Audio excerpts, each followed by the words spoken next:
Saudara, Bapak, Ibu yang dikasihi Tuhan, selamat berjumpa kembali dalam Cahaya Kasih GKJ Prambanan. Hari ini kita akan bersama-sama belajar dari 1 Yohanes 1 ayat 8 sampai 10. Saya akan membacakan demikian. Jika kita berkata bahwa kita tidak berdosa, maka kita menipu diri kita sendiri dan kebenaran tidak ada di dalam kita. Jika kita mengaku dosa kita, maka Ia adalah setia dan adil, sehingga Ia akan mengampuni segala dosa kita dan menyucikan kita dari segala kejahatan.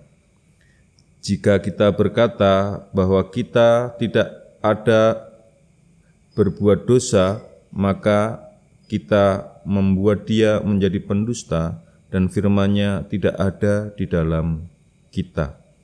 Yang berbahagia kita yang mendengarkan firman Tuhan, merenungkan dan melakukan dalam kehidupan sehari-hari.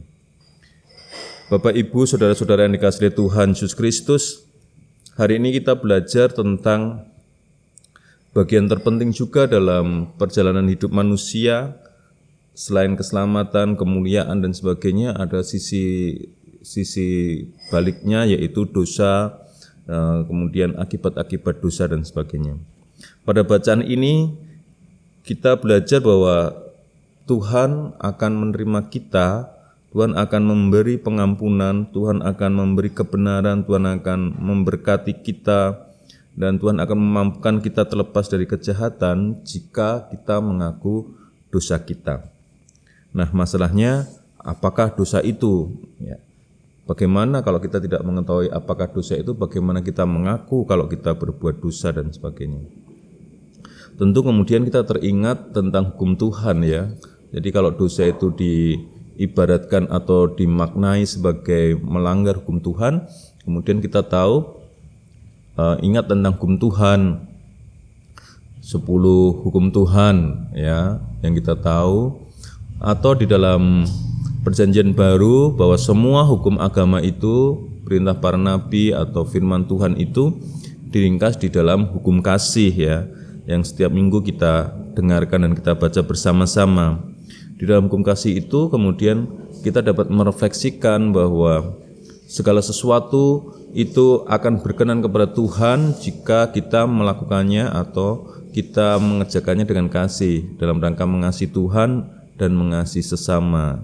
Sederhana Bapak Ibu yang dikasihi Tuhan, bahwa artinya kemudian berbuat dosa adalah tindakan yang berlawanan dengan tindakan kasih atau manifestasi dari cinta kasih itu sendiri, baik kepada Tuhan maupun kepada sesama.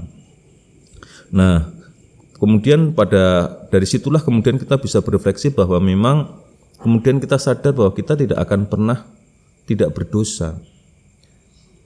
Karena di dalam hukum kasih umpamanya kita dapat melihat kasihlah Tuhan Allahmu dengan segenap hatimu, segenap jiwamu, segenap akal budimu. Kasih sesamamu manusia seperti dirimu sendiri, itu mengajak kita untuk melihat diri kita. Apakah kita sudah tahu nih pikiran kita, akal budi kita, sudah tahu hati kita, sudah tahu roh kita, sudah tahu jiwa kita, dan apakah kita sudah mengenal diri kita sendiri juga gitu. Kalau itu tidak kita ketahui, bagaimana mungkin kita bisa mengasihi Tuhan dengan apa yang diminta Tuhan gitu. Jadi di situ kita mendapatkan satu tantangan bersama-sama dalam rangka mengasihi Tuhan.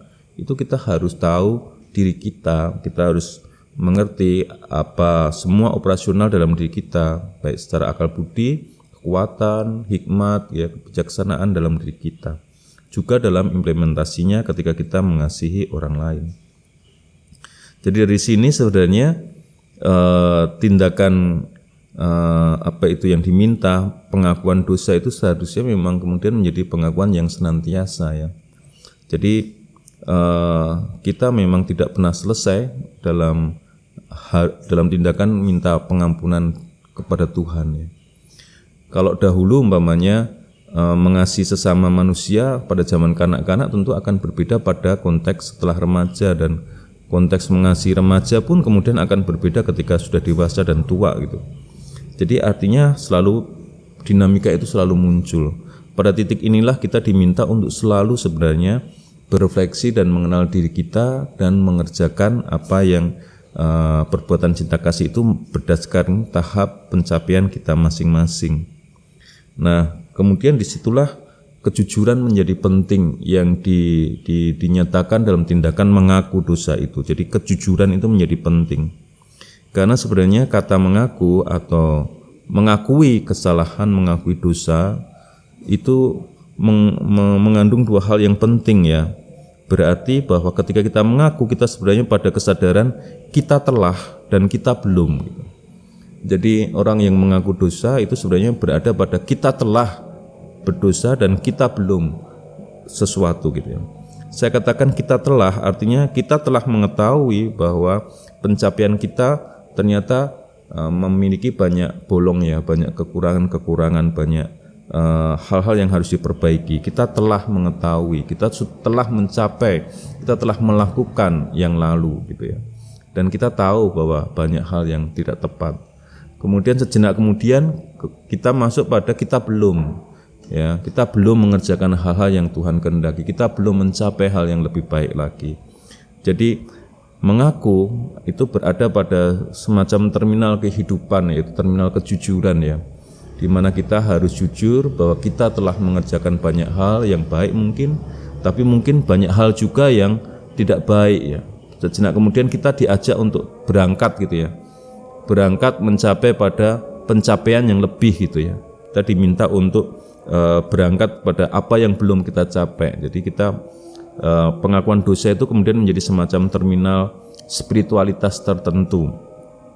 Nah, Bapak Ibu yang dikasihi Tuhan, jadi ketika kita mengaku dosa kita dalam kejujuran itu sebenarnya kita masuk pada satu tahap terminal spiritualitas yang tertentu dalam pencapaian kehidupan kita.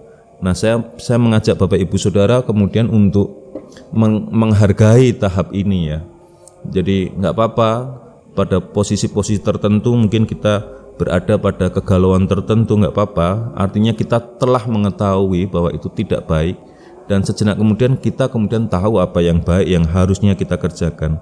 Dan saya rasa ketika kita bacaan ini kita renungkan lebih dalam lagi, jika kita mengaku dosa kita, ada pengharapan yaitu bahwa Tuhan adil dan setia. Ia akan mengampuni dosa kita, segala dosa kita, dan menyucikan dari segala kejahatan. Jadi Bapak Ibu